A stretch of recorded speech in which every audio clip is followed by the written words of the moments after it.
The matter is going to start in 5 seconds. Start.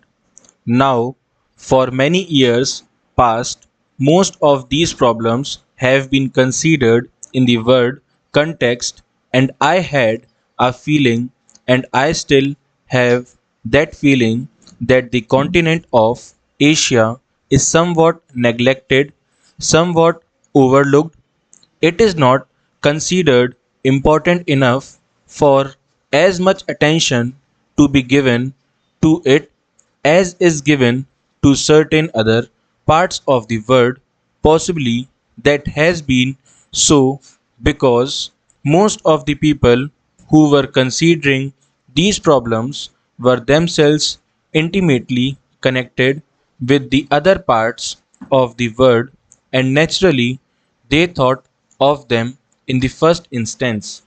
Naturally, also, if I have to consider these problems, I would attack more importance to Asia because it affects me more intimately. About that kind of reaction apart, it is quite obvious that you cannot consider the problem of Asia or the problem of Europe or the problem of America or the problem of Africa in isolation from the problem of other countries.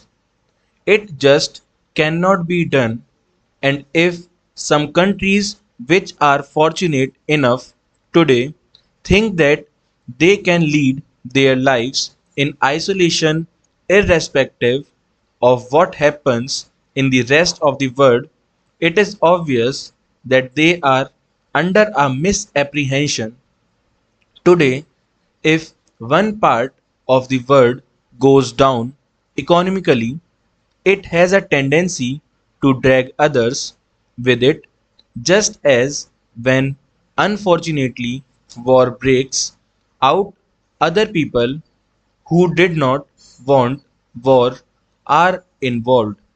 So it is not a question of the prosperous merely out of the generosity of their hearts, helping those who are not prosperous, though generosity is a good thing, but it is a question of enlightened self interest, realizing that if some parts of the world do not progress, remain backward, they have an adverse effect on the whole economy of the world, and they tend to drag down those parts that are at present prosperous. Therefore, it becomes inevitable to consider these problems in the global way and to pay even more attention to those parts which are relatively backward. Asia has been for generations past in a some static and backward condition, but during the last few years, mighty forces have been at work in Asia.